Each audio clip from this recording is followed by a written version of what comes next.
Olá, boa noite, tudo bem?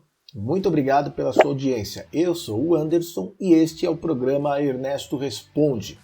O programa Ernesto Responde é transmitido toda quinta-feira às 19 horas. Se você está chegando aqui pela primeira vez, deixe o seu like e compartilhe o nosso conteúdo. O programa é gravado na ERP Flex. A ERP Flex fica na cidade de São Paulo, na Avenida Brasleme. Se você precisa de um software de gestão empresarial completo e robusto que vai de encontro às necessidades do mercado, consulte a ERP Flex. Acesse aqui, www.erpflex.com.br. No programa de hoje, uma entrevista exclusiva com a Roberta Perdomo, especialista em recursos humanos, e lançou agora, em abril, o livro Eu Não Nasci para a Liderança. O não de Eu Não Nasci para a Liderança tem um risquinho que você vai entender exatamente esse trocadilho. Acompanhe agora.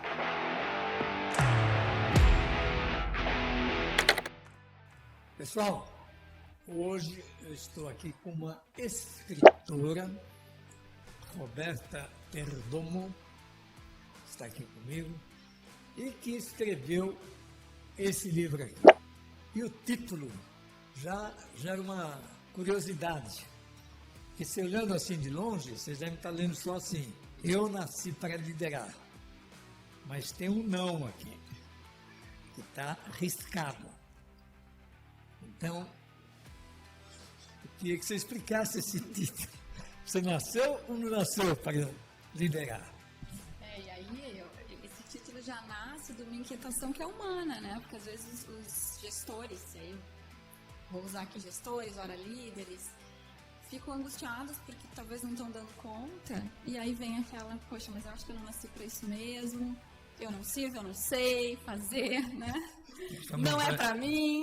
Não dá certo. Não dá certo, principalmente nos momentos de fracasso. Exatamente. E então a gente fez esse trocadilho até para provocar um pouco essa curiosidade. Mas o que será que ela acredita que a gente nasceu ou que a gente não nasceu, né? Ou que só aqueles que nascem, né? E aí eu parto da crença que todo ser humano tem um potencial de líder dentro de si.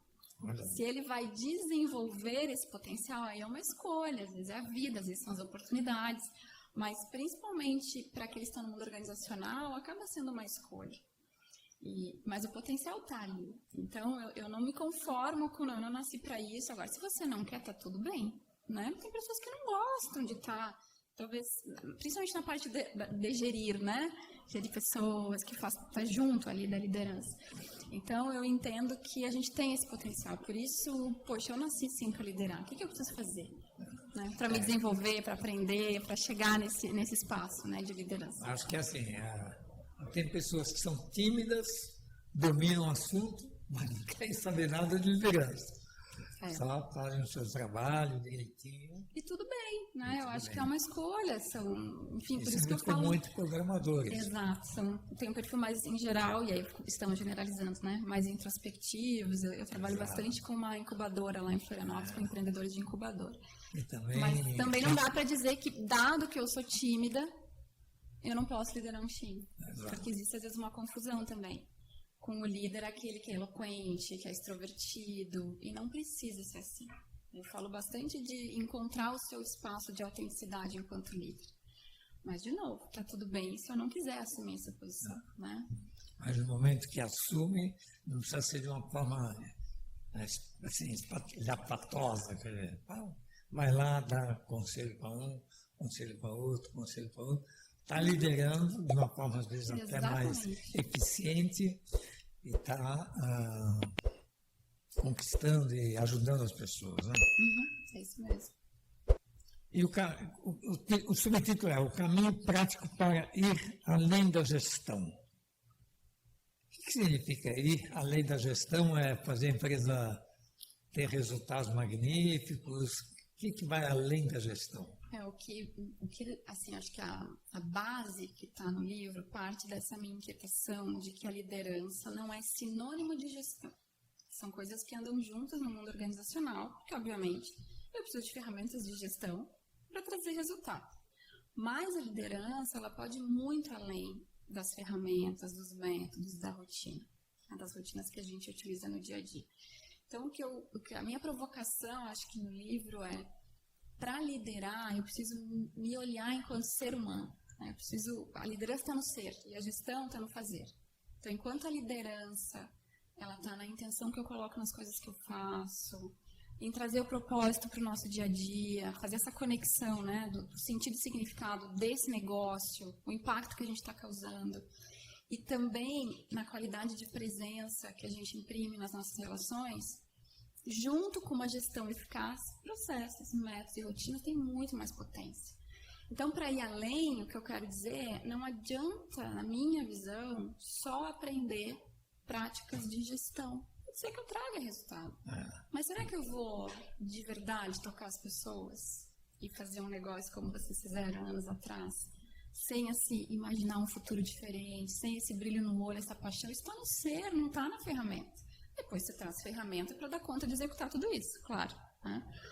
Mas se você olhar para os líderes que fazem coisas maiores que a si mesmos, né, que conseguem impactar o seu entorno, são pessoas que foram além da prática e da ferramenta.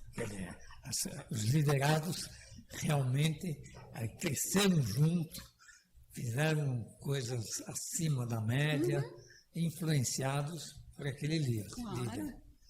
Que foi capaz de inspirar, que foi capaz de influenciar. E está nele, não está na ferramenta que ele aprendeu na universidade. Até na história da TOTUS, existe uma coisa interessante que eu comecei com a empresa, mas depois entrou o Laércio assumiu a presidência e tal. E assim, eu acho que a gente tinha 2 tipos de liderança bem definidos.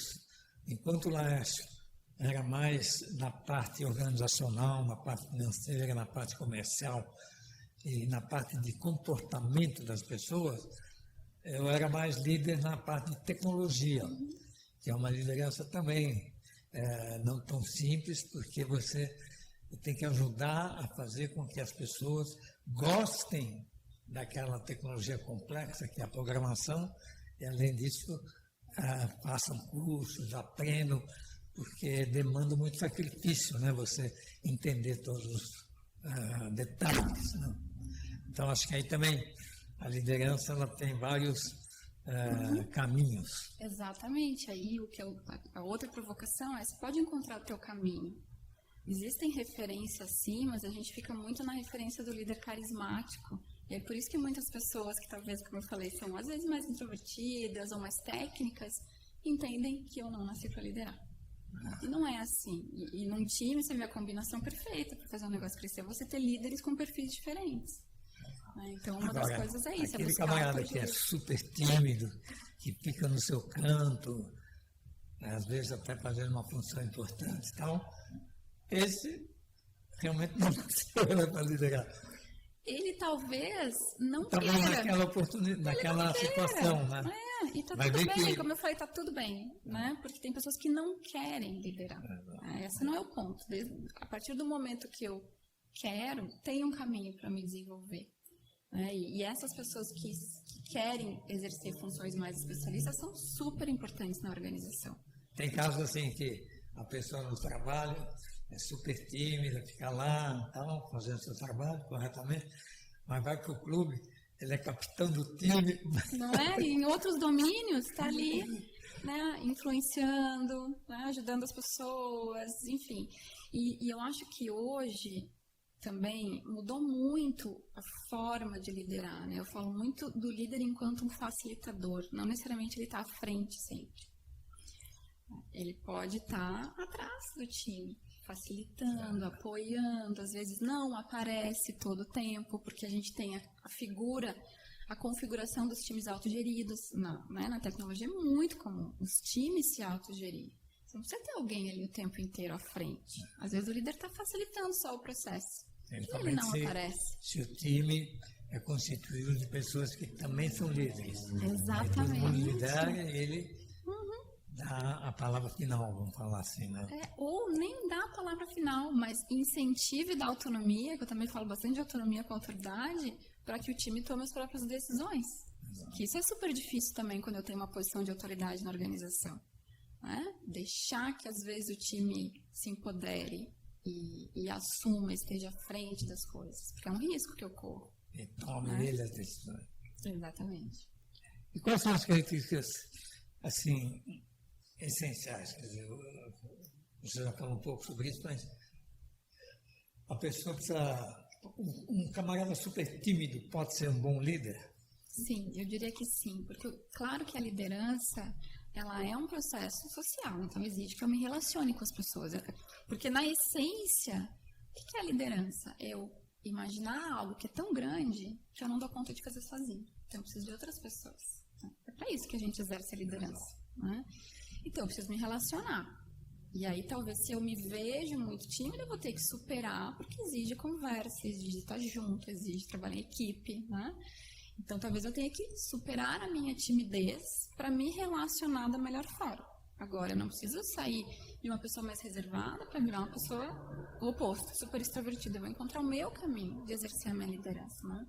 Então, quando eu penso nesse líder que eu estou trazendo, a minha, né, eu parto da premissa que tem a questão de olhar para si primeiro, autoconhecimento e autoconsciência.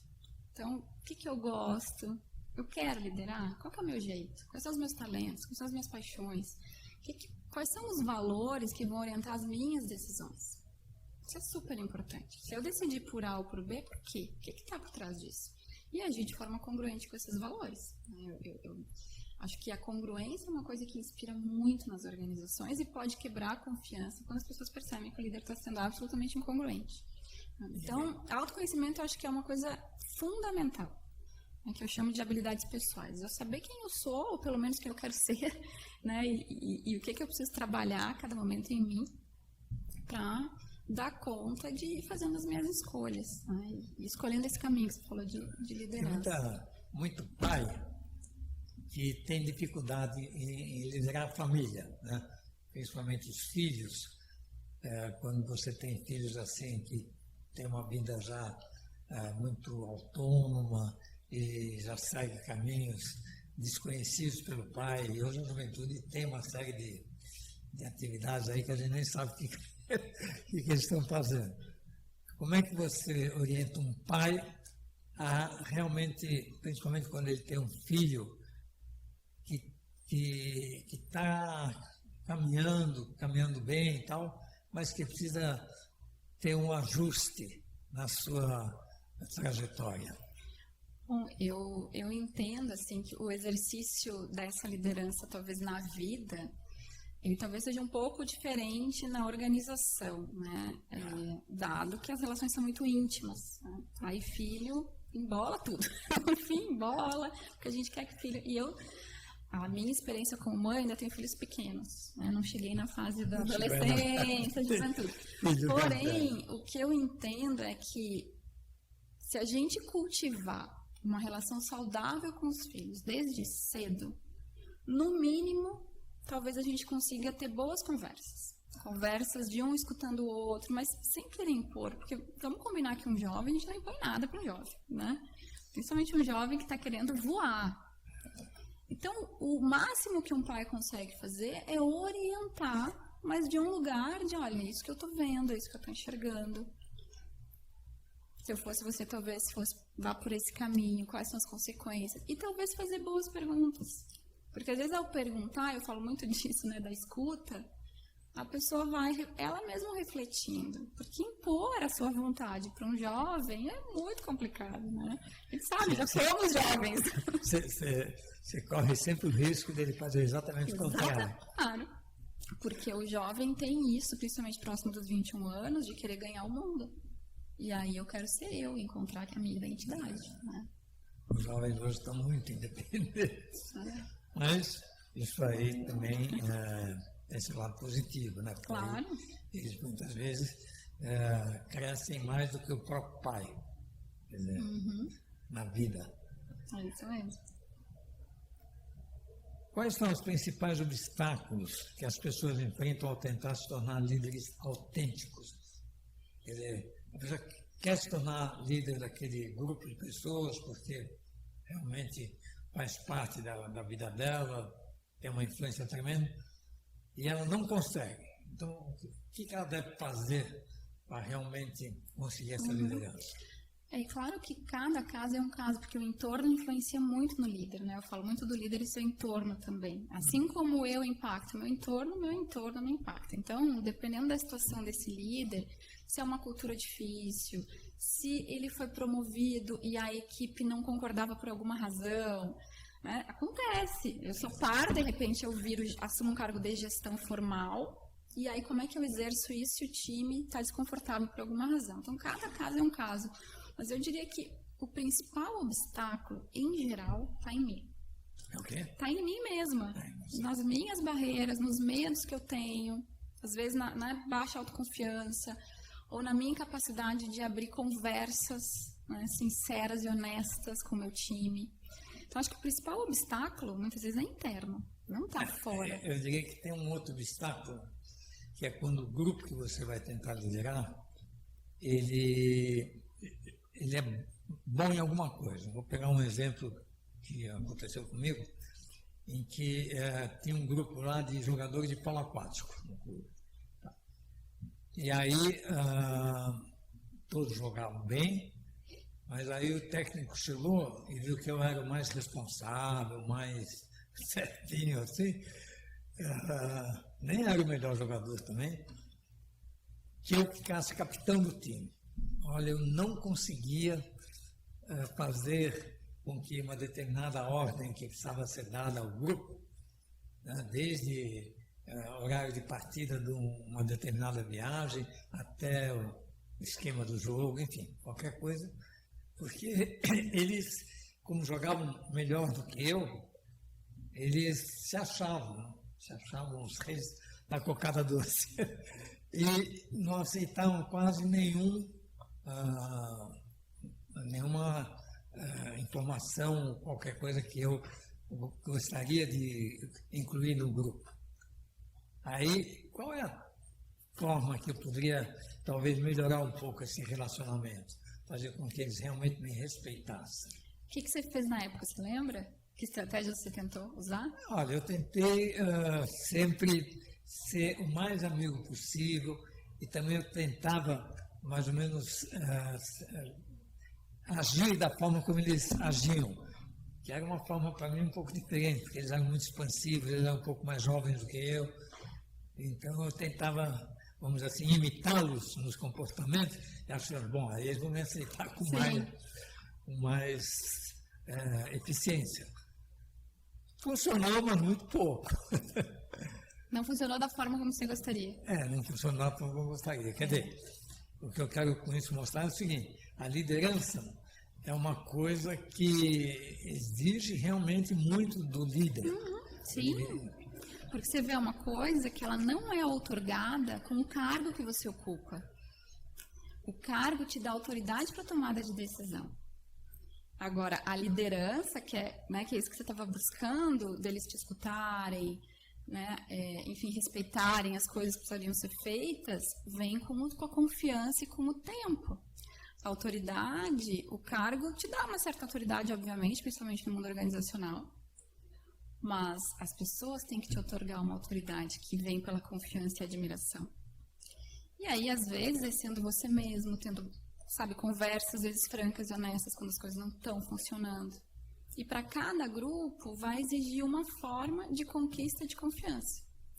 A honestidade, claro, é a primeira delas, conversa franca, mas mostrando congruência, cumprindo com promessas, escutando, entendendo o que é importante para esse grupo, o que está pegando. Quando a gente é muito jovem, é muito mais difícil, né? Por isso que tem, às vezes, alguém que orienta, é mais fácil, né?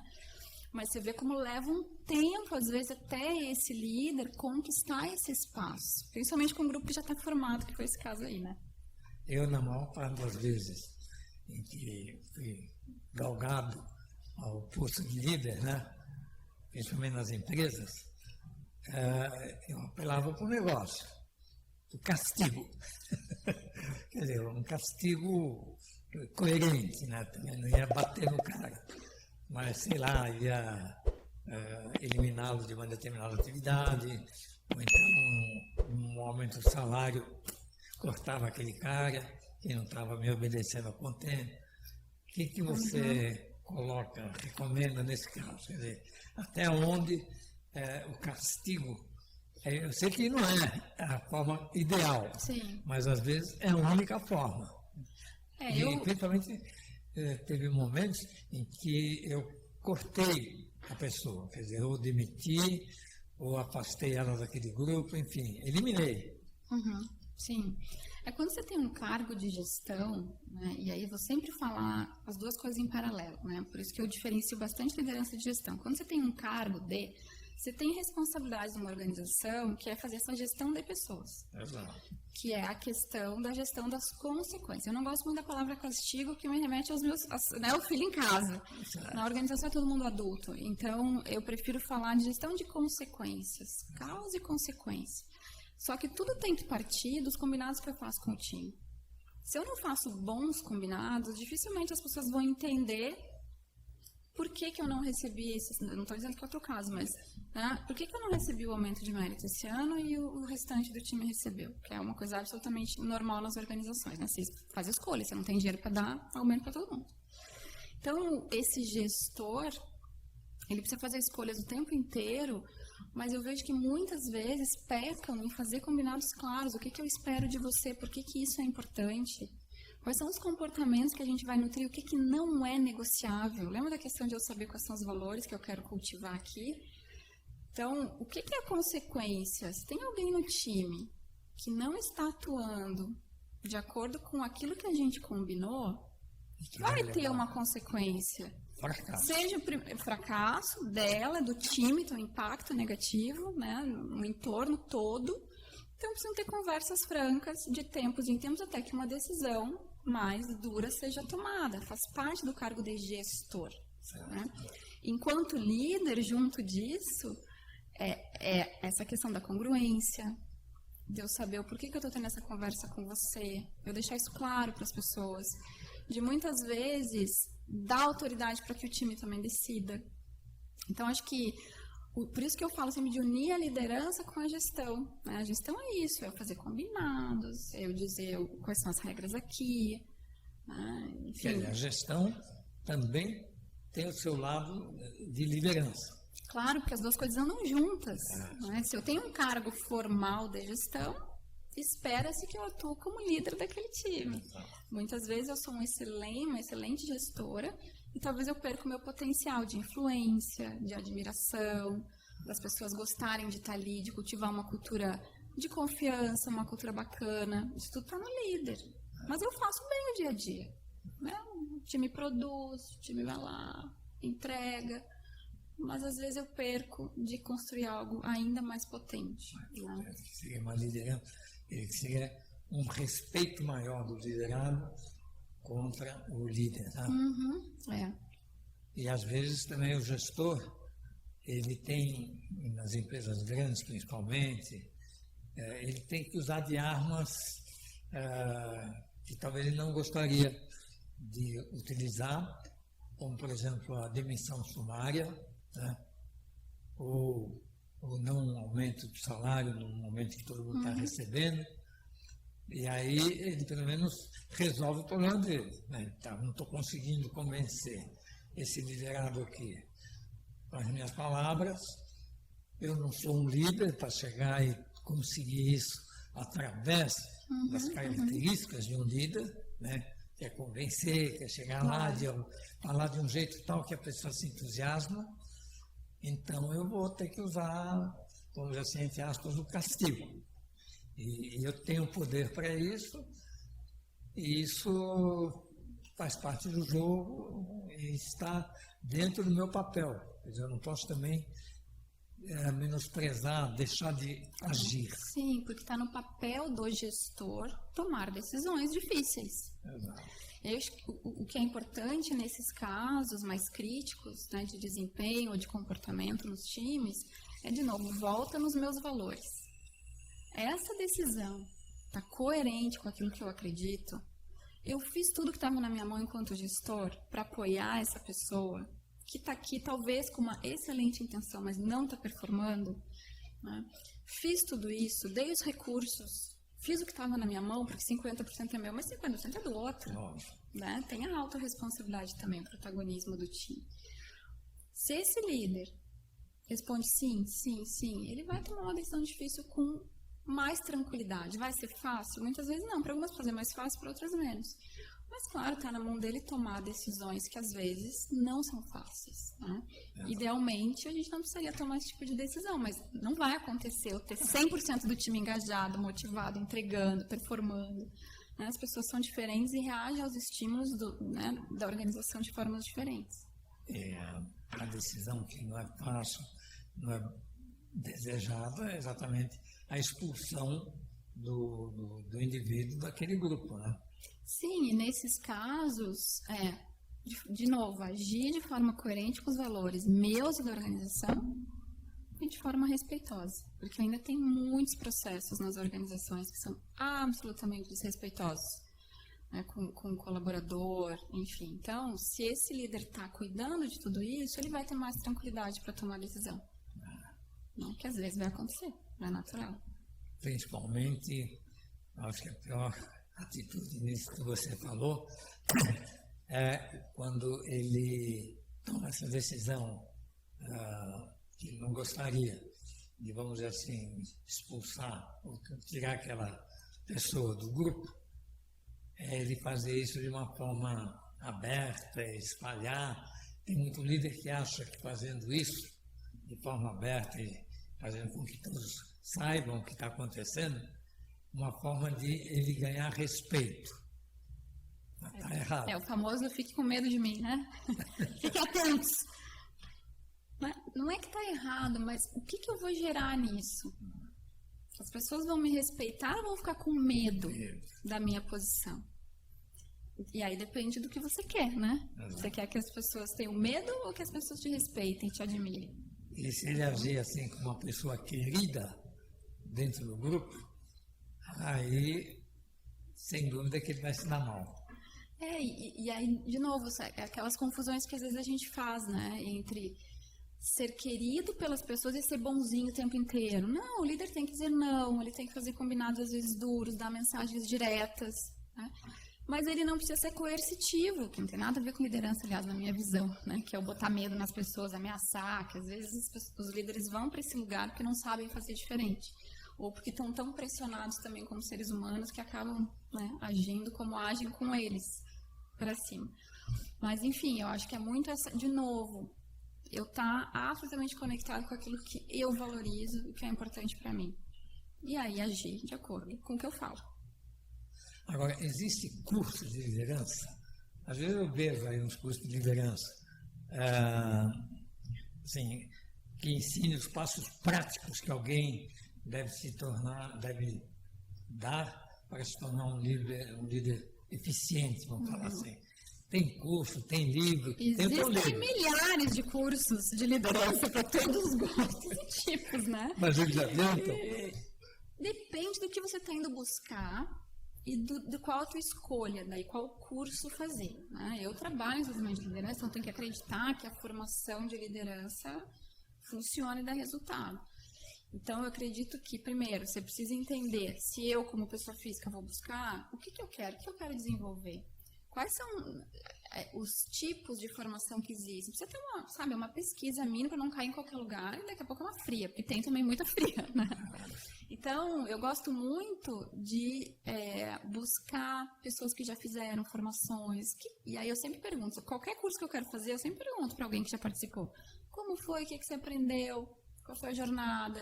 Porque uma jornada de desenvolvimento de liderança, ela vai envolver sempre uma parte de autoconhecimento, ou deveria. E aí essa questão relacional, eu comigo e depois eu com o outro, com o meu entorno. E aí existem diferentes abordagens. Formações mais extensas, elas são mais profundas. Formações de 2 horas, você vai pegar conhecimento, talvez, e insights, né? Então, tudo depende do teu momento, da tua jornada de carreira e o que você está buscando. E nas organizações, eu entendo que os cursos de desenvolvimento de líderes têm que estar muito aderentes à cultura, porque cada organização tem uma cultura, tem um momento do negócio. Então, isso tudo tem que estar muito aderente, né? Às vezes, uma formação que funciona na empresa A não vai funcionar também na empresa B. é outra pegada, é outra faixa etária, né? É outro momento do negócio. Então, eu acho que é por aí, entender para a minha organização, se for essa, o que faz sentido nesse momento, e se eu, líder, pessoa física, estiver buscando, o que eu preciso nesse momento. E aí, dentro de milhares de opções, ir fazendo alguns filtros. Né? E você atua, quer dizer, além de ter escrito o livro, você também ministra cursos ou participa de alguma... Sim, eu trabalho já há quase 20 anos com desenvolvimento de liderança. Eu comecei na época que eu estava na P&G, eu trabalhei com executivo de RH na P&G, e lá eu já dava treinamento, já estava como facilitadora. Né? E aí, depois que eu saí, que isso já tem quase 15 anos, eu comecei a trabalhar como facilitadora e fazendo design de aprendizagem, ou seja, desenhando os programas in company, né, para as empresas. Então, eu faço tudo muito customizado, olhando para qual é o momento do negócio, qual é a cultura, o que faz sentido aqui, qual é o público-alvo. Eu já faz alguns anos que eu faço isso, por isso que eu sempre digo, não existe uma única solução, né, porque tem que olhar o contexto, o que as pessoas estão precisando. Então, isso realmente, dentro da empresa, você procura fazer com que aquelas pessoas que estão nos cargos que exigem uma atitude de líder aprimorem o seu comportamento. Exatamente. Então, tem esse olhar para as soft skills, né? Principalmente quando a gente fala de liderança, que é como que eu me relaciono com esse entorno que eu estou, né? E o que pode me fazer avançar, né? Para que eu seja o líder que no fim eu quero ser. Como funciona esse curso? É uma aula teórica ou com exemplos, com muita dinâmica? São workshops bem mão na massa. Em geral, eu uso o diálogo como ferramenta principal de desenvolvimento. Então, eu trabalho muito com o diálogo, que eu chamo de diálogo reflexivo, quando eu reflito e compartilho, né, em duplas, em grupos, em trios, para chegar a insights e conclusões. E o diálogo colaborativo, quando a gente constrói conhecimento junto, porque as pessoas têm muito conhecimento. Então, usar esse conhecimento coletivo que está ali é muito poderoso para promover aprendizado. Né? E principalmente, acho que é buscar com isso, com essas ferramentas de reflexão, prática, conversas simuladas, né, da gente praticar também alguns conceitos, me levar à expansão de consciência, de o que pega para mim enquanto líder e o que eu quero trabalhar, né, em mim. E esse curso, ele é só para empresas ou uma pessoa física? No meu caso, eu trabalho só com empresas. Com pessoa física, é um trabalho mais individual, de coaching executivo, né, ou mentoria, sim. Uma mentoria. Aí é mais individualizado o processo. Mas em grupos, geralmente para as empresas, e aí ele é desenhado a partir da necessidade daquela empresa. Tem muito aluno? Tem bastante aluno nesses últimos anos. Como é que as pessoas vão fazer esse curso, principalmente o avulso? Né, que as pessoas que estão nos assistindo são de várias, mas normalmente a pessoa está lá, ela não está com as pessoas da empresa, ela está sozinha. Está sozinha, isso. E aí, geralmente, essas pessoas têm essa necessidade e muitas vezes a empresa não oferece essa formação. Então, no meu caso, elas podem me procurar pelo meu Instagram, por exemplo, o LinkedIn, que é o Roberta S. Perdomo é o meu Instagram, o LinkedIn é Roberta Perdomo, e eu com prazer conto como funciona o processo. É igual para todo mundo ou você que define? O individual, sim, tá? Eu geralmente trabalho de 8 a 10 conversas individuais de 1 hora, o processo, tá? Você poderia dar, assim, umas 2, 3 dicas de como se tornar um líder? Bom, acho que o primeiro passo é buscar alguma ferramenta de autoconhecimento. E aí, que ferramentas são essas? Pode ser um curso, pode ser terapia, pode ser uma mentoria, pode ser autorreflexão, né? No livro eu trago alguns exercícios para estimular o autoconhecimento. Esse acho que é o primeiro passo. É você se conhecer. Claro, saber quais são as minhas fortalezas, o que eu valorizo, que crenças podem impedir o meu crescimento. Muitas vezes a pessoa não sabe, né, quais são as suas fortalezas. Não sabe nem o que eu preciso aprender, o que eu estou fazendo errado. Alguém precisa falar. E assim, realmente os feedbacks que eu recebo são um insumo muito poderoso, né, para isso. Então, pedir feedback é um outro ponto importante para eu me desenvolver quanto líder. Se a tua organização não tem esse hábito, peça feedback. Acho que foi bom você falar, porque eu acho que é a segunda dica importante. Se eu não sei, pede feedback. para os teus pares, para o teu time, para os teus gestores, tuas gestoras, né? Isso é super importante. E a terceira dica, experimenta. A gente não consegue aprender sem praticar. Né? Sem estar junto, sem tomar frente em algum projeto. Se eu não tenho cargo ainda, poxa, que tal liderar um projeto dentro da tua organização ou na tua comunidade? Vê como é que você se sai, né? Vê quais são as dificuldades que nem você sentiu lá. Você só aprendeu porque você viveu aquilo lá. Provavelmente numa outra situação com um time mais difícil, você já sabia, você já estava com mais jogo de cintura. Né? Uma coisa legal também é filmar. Você já fez isso? Isso é bacana. Você filma agindo diante de um problema que você tem, a forma de você falar. Uma boa energia, não Sim. muito bravo, nem muito bonzinho. Aí você vê e aí você se julga, né? Quer dizer, você está sendo uma pessoa que está sendo um terceiro, ouvindo o que você mesmo está Isso falando. é muito interessante, porque quando eu não tenho feedback do outro, eu mesmo fazer essa autoavaliação. E você pode fazer até isso sem filmar.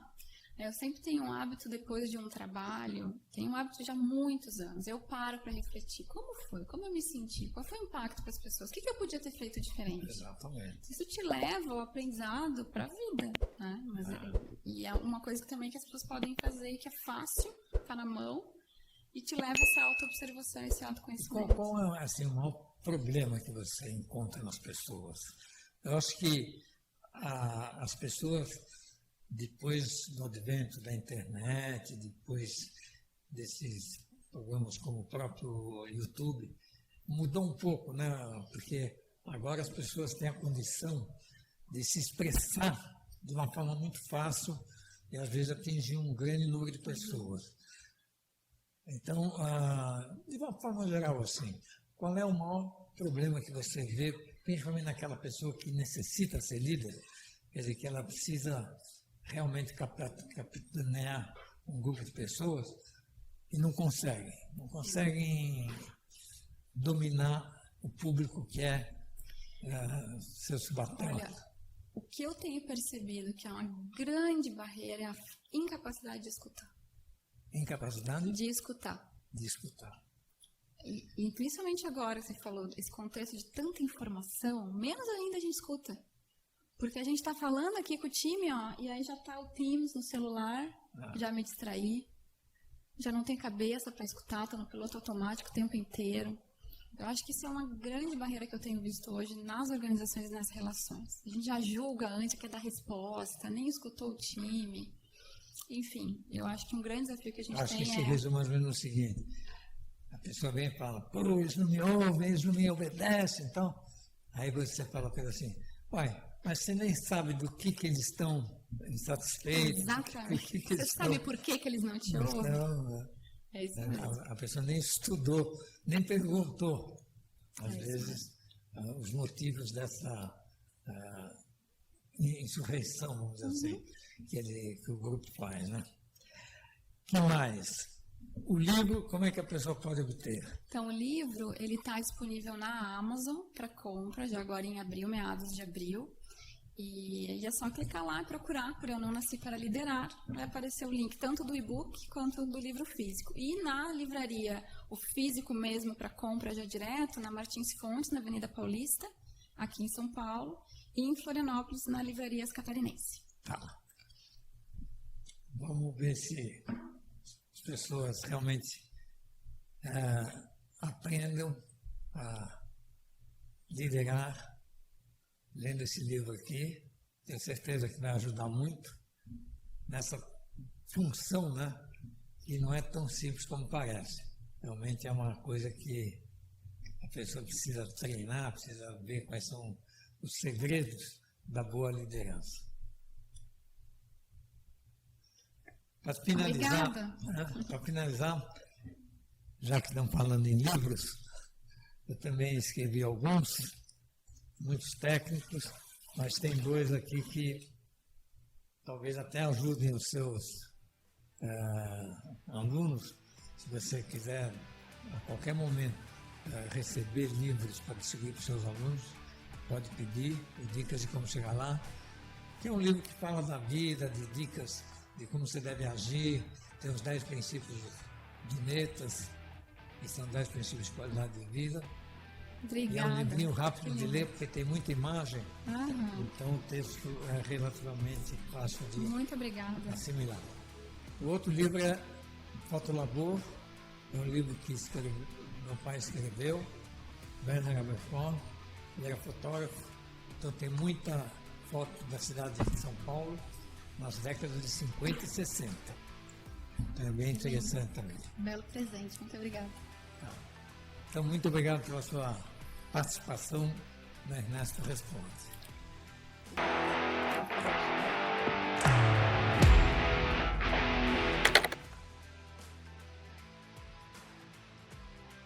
Muito obrigado pela sua audiência e até a próxima semana.